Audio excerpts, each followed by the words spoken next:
Happy holidays, everyone. This is Jeff Adams from the Icebox Radio Theater. Just coming on with a really brief technical note before we begin this week's podcast. This adaptation of the classic ghost story Smee was partially recorded with a technique called binaural recording. Now, I won't go into all the technicalities of how that works, but just know that binaural is a way of recording sound the way the human ear hears sound. It sort of does stereo one better. But the thing about binaural, you don't really pick up the effect very well unless you listen on headphones.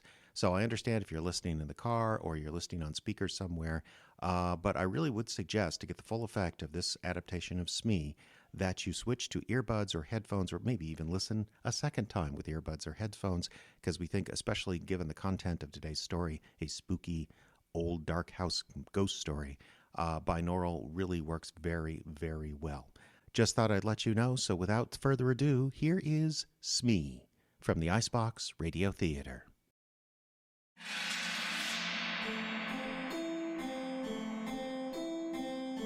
It was a gloomy day when I first saw the house of Usher.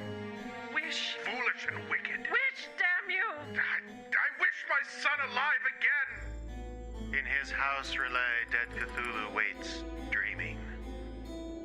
Good evening. I am Dr. Graves.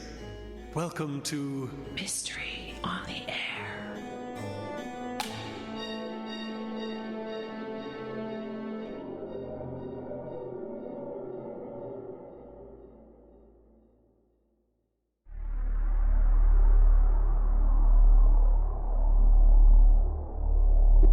Good evening. All across the northern reaches of the tiny celestial marble we call home, this is the time of darkness. Midwinter is upon us. The shortest day of the year is nigh. Commuters and school children only see the sun at lunchtime, and everywhere people are preparing for some sort of festival to brighten their otherwise dreary, frozen lives. But not all these festivals deck the halls with greenery and bright lights.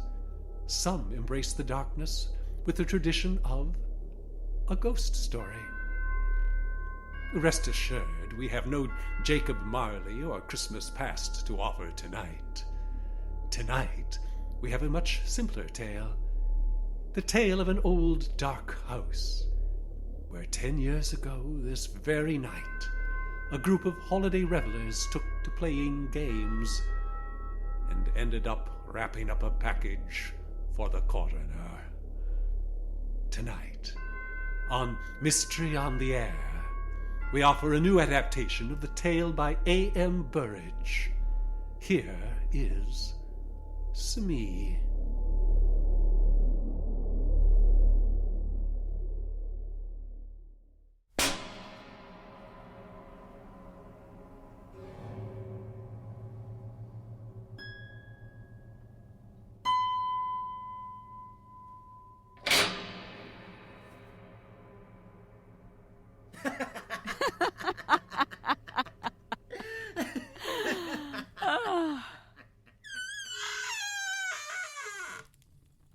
Tony?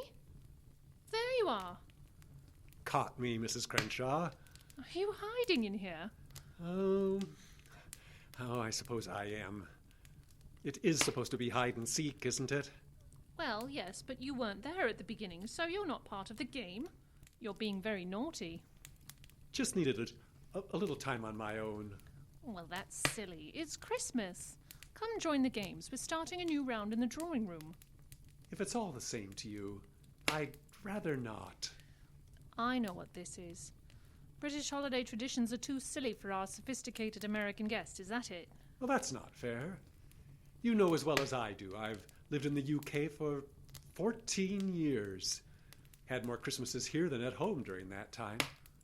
Besides, I rather prefer the British traditions of games and ghost stories to the American one of maxing out your credit cards. I fear my countrymen may be catching up in that regard. May I sit? It's your house. But don't you have guests to attend to? Oh, they can do without me for a round. I could do with a sit down. And I'm a bit worried about you. What is wrong, Tony? You look positively pensive. Homesick? Oh, maybe a little. But it's not that.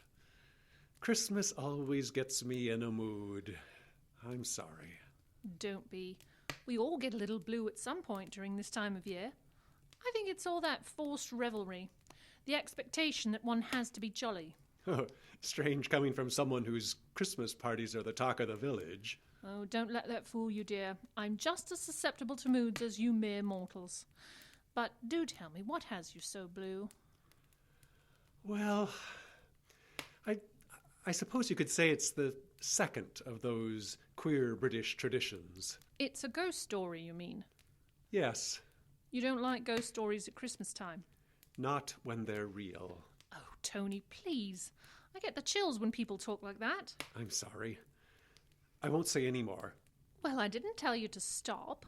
I'll just curl up in this blanket and listen. Oh, maybe it would do me good to tell it. I haven't mentioned it to anyone in 10 years. You're serious, aren't you? Yes. A real, live Christmas ghost story. Even involves games. I wonder, have you ever played a game called Smee? I don't believe I have. I played it.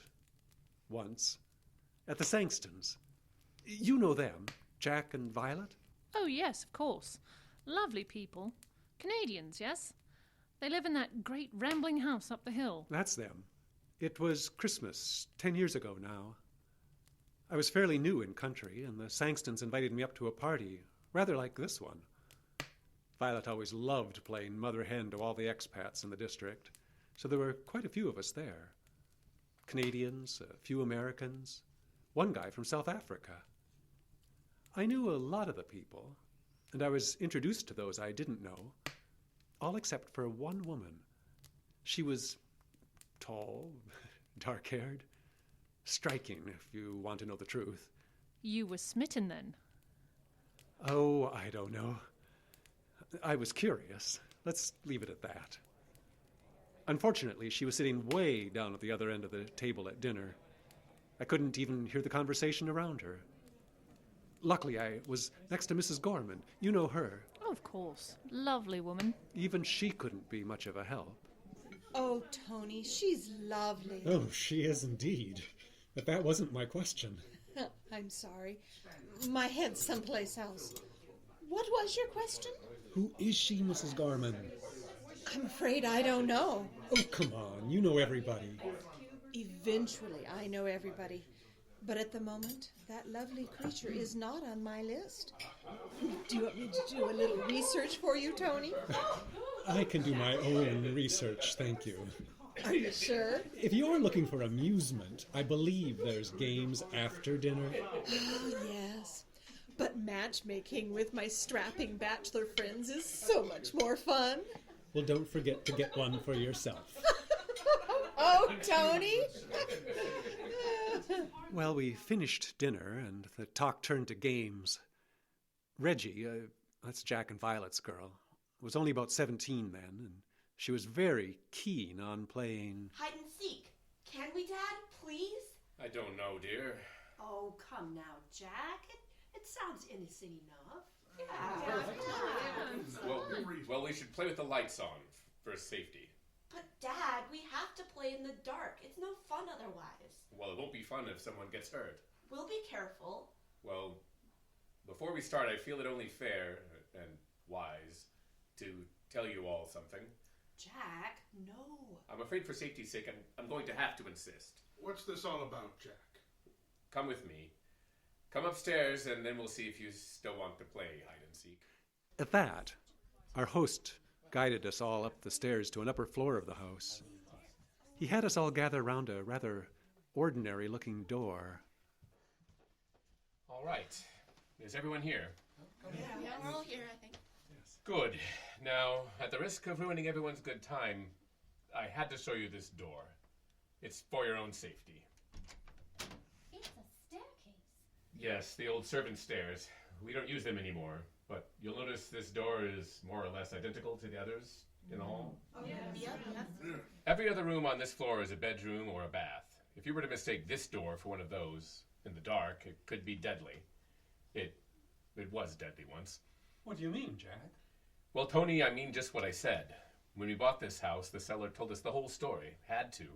Full disclosure laws and all that. About 10 years before we moved in, there was a party here, a Christmas party. And the guests took to playing games. Hide and seek, specifically, in the dark.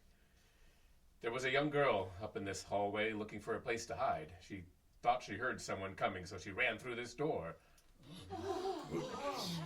Was she... Yes, a broken neck.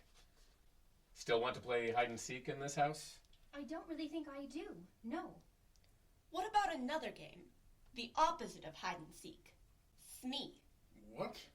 Smee, that's what the game's called. Smee? That's an odd sort of name. It's a contraction of It's Me. When I explain the rules, it will make more sense. It's way safer than hide and seek because there aren't a lot of people running around trying to get away from each other. The person who's it hides and everyone else goes looking for him. All right, you have our attention. How does it work? Well, you start by making a bunch of identical slips of paper, one for each person in the party. So let's see, 10, 11... Oh, there are 13 of us. So we make 13 identical pieces of paper. 12 of them are left blank, but one of them has the word Smee written on it. Everyone draws a paper out of a hat and keeps it secret. Then we turn out all the lights in the house. Is that really necessary? It's fine, Dad. You showed them the door. Anyway, after the lights are all out, the person who got the paper with Smee on it creeps quietly out of the room while it's dark, see? He or she sneaks away and hides. Then everyone spreads out in the house looking for him or her. Now, while you're looking, when you find somebody in the dark, you ask them, Smee? And if they are not Smee, they respond by saying Smee back to you. But the person who is Smee, they don't say anything. And if you find that person, you sit down in their hiding place with them and wait. Wait for what? For everyone else to find you. Oh, I get it. By and by, you'll have a whole crowd there. Oh, I think we used to play this when I was a girl, only we called it sardines. Yeah, seems fitting. If Smee hid in a small cupboard, we'd have a job fitting 13 people into it. Shall we play? Wait, how do we know who Smee is? We draw the slips of paper at the beginning. Oh, that's right. How silly of me. Now, in a much better humor, we all headed down to the drawing room, started the game. All right, everyone. Ready? Lights out now. I think I hear someone leaving the room. Shh. Oh, that's right. I'm not supposed to talk.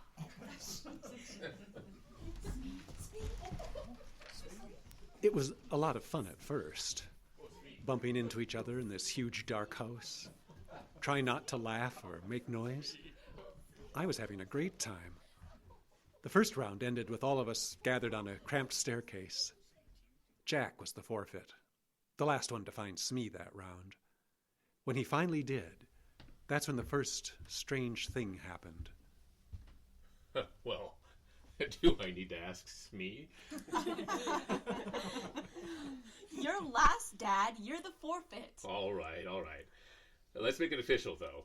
I'll light a match and count you all. 1, 2, 3, 4, 5, 6, 7, 8, 9, 10, 11, 12, 13. Huh. What is it? Well, I've counted 13, and I haven't counted myself yet. That's strange. Here. Ow! Light another match, please. It's dreadfully dark in here. Here, I'll count again. 1, 2, 3, 4, 5, 6, 7, 8, 9, 10, 11, 12, 13 again. You must have already counted yourself. No, I made sure not to. These matches aren't lasting long enough. Dad, I have a torch. Oh, good. Go ahead. 1, 2, 3, 4, 5, 6, 7, 8, 9, 10, 11, 12, 13. Counting you, I got 13. including you. Yes, I did as well that time. Oh well, trick of the light or something. Except, well... What is it? Captain Ransome? Yes? Wasn't there someone sitting on the step next to you? I don't believe so, no. I could have sworn I saw someone when Jack lit that first match. Can we go to the drawing room, please? I'm getting a chill. We didn't think too much of it. That woman was the nervous type, and had been complaining about the darkness the whole time during the game. Oh, careful, please. The next round, I drew the Smee, but I couldn't find a hiding place before Violet discovered me, so that round didn't take very long at all. We were all heading back to the drawing room to begin another round when young Reggie pulled me aside. Excuse me, Mr. Jackson? Yes, Reggie? What is it? Can I talk to you a second? In here, away from the others. What is it? I don't want my mom and dad to worry. All right.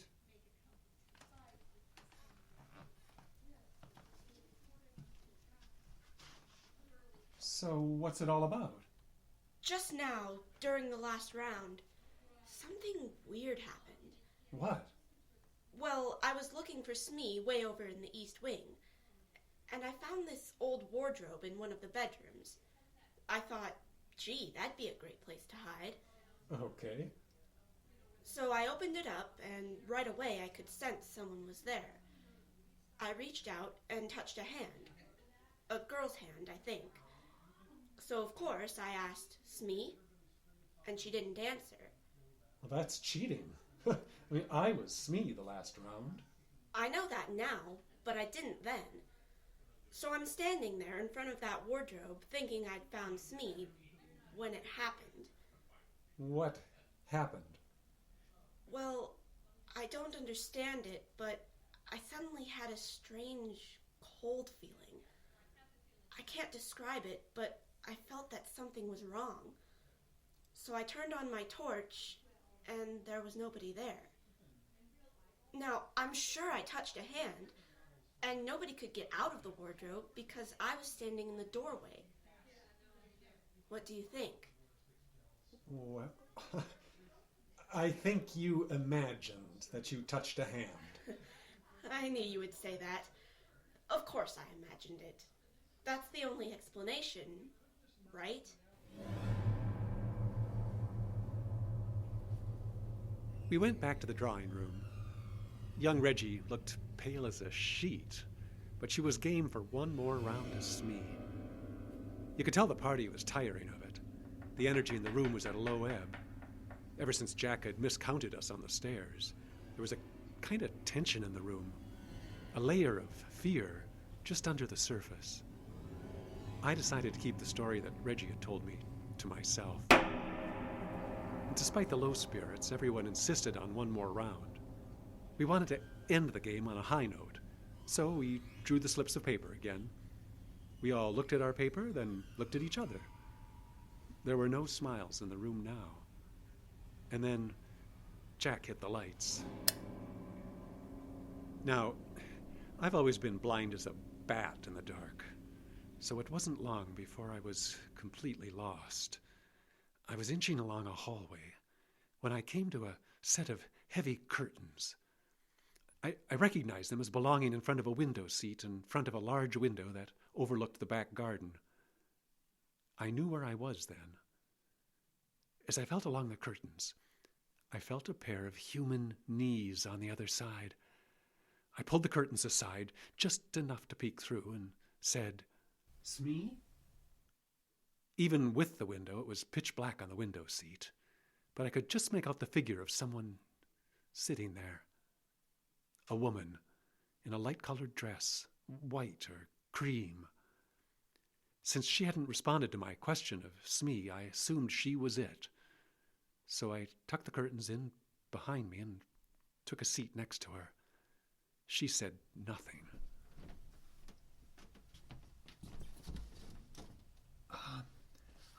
I know we're not supposed to talk, but what's your name? Brenda Ford. Ah, I think I remember you from dinner. You were about the only person I didn't get an introduction to. I'm Tony Jackson. Oh, right. We're supposed to be quiet. So sorry. You've known the Saxtons long? Right, quiet. Right. I don't hear anyone in the hall. I know it's against the rules, but I don't think a chat would hurt anything. I'm in advertising. You? School. Oh, of course.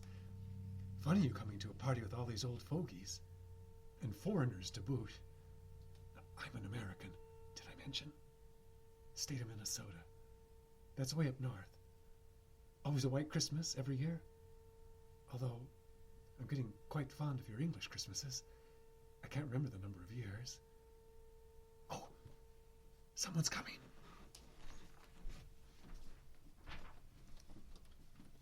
Smee? Smee? Oh, Tony, it's you. Splendid. I ended up searching by myself, and I was getting very nervous. Are you Smee? No, she's on my other side. Hello, Smee. How long have you two been here? Not very long. I'm lucky I found her before breaking my neck in this house. Oh, I know. It's really not safe. Besides, there's something... I don't know. What is it? There's something very odd about this game, Tony. I have to agree with you. It's just so unhealthy feeling, slinking around in the dark as we are. Oh, and that story of that poor girl. Oh, don't mention that. I'll have nightmares. Oh, I think I have already started. Oh, but we're breaking the rules, aren't we? We're supposed to be quiet. Sorry, Smee.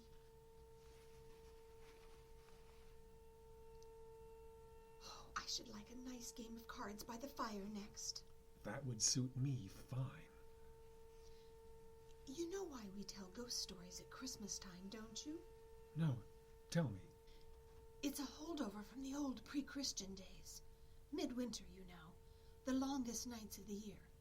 The days were short. You spent so much time around a fire, probably watching the shadows dance on the sides of cave walls. Caves? Well, huts then. Point is, it's no wonder we tell a spooky tale or two. Keep the evil spirits at bay. Somewhat. But you know what else they say, Tony? They say midwinter is the time of year when the veil between the living and the dead is at its thinnest, and that maybe someone or something could step across. Somehow, Mrs. Gorman, I don't want to think about that in a window seat in a dark English house so late at night. Not late, dear. Not even 10. It's just the sun's been down for 6 hours already. Oh, they're taking an awful long time. Yes, I can't believe it. There you are. We've been waiting for you. Reggie, that's not how you play, and you know it. Get in here. And turn off that flashlight. That's cheating. What are you talking about? You found Smee. Come on. I didn't find Smee. I was Smee. I was hiding way over by the kitchen. Everyone else found me ages ago. We finally gave up on you two and went looking for you. You can't be Smee. She's Smee. I told you I was Smee. Mrs. Gorman, you were mistaken. I wasn't Smee. It was this girl. Well, that's strange. What's wrong? There was someone on Mr. Jackson's other side. I touched her and everything. There's no one there. No, there is not. Tony, what's wrong? With everything else that's happened tonight, this kind of joke is not funny. Is everyone in the drawing room, Reggie? Yeah. Then I'm going to give that girl a piece of my mind. I was in a fury. I mean, with all the weird things that had happened that night, I was not in the mood for this kind of nonsense. That girl, the tall dark one at dinner, she had to be the girl next to me in the window seat. And then, before Reggie found us, she slipped away. Well, my nerves were about shot, and I was spoiling for a fight. Hey, Miss Ford? Miss Ford? Tony? Miss Ford, look at me. I beg your pardon? What was that all about, huh? Well, what are you talking about? That little disappearing act back in the window seat. That's not how you're supposed to play the game. Tony, come here a second. I want to know what she has to say. Tony! I see you in the next room, please? Fine.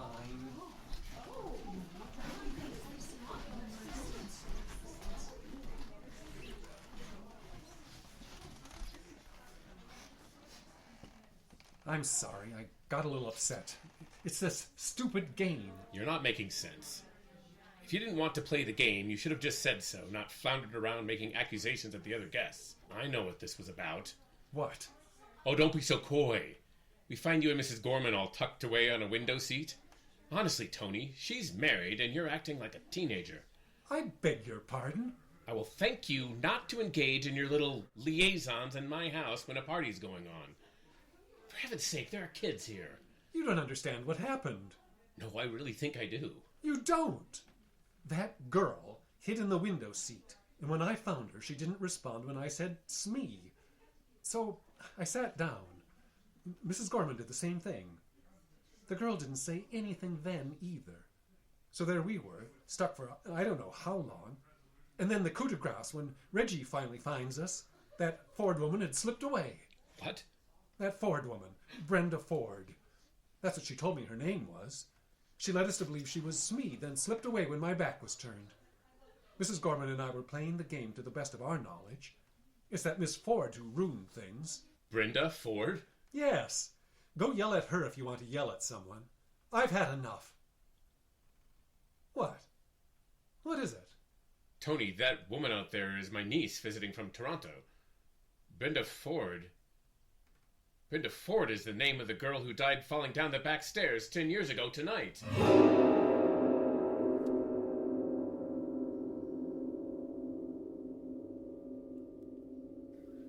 Ooh.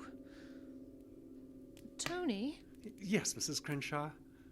Did that really happen? You don't believe me? Would you care to investigate the goose flesh on my arms? Of course I believe you, but really, Tony, was that just a story? Yes. Oh, thank goodness. You did have me going. Oh, I'm sorry. It's a ripping good one, that's what that was. You must tell the others. Well, on second thought, maybe keep it to yourself. Yes. I think it wouldn't have been so bad, except, look. What is it? Well, this room. It has a window seat covered by a heavy curtain right there. Yes, I'd noticed that. Well, dear, I'm just going to go see to the guests. Do come down and join us. Maybe we'll break up into fours and play bridge by a warm fire, That would be nice. Be down soon.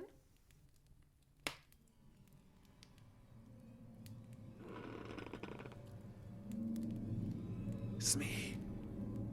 Smee. Are you there?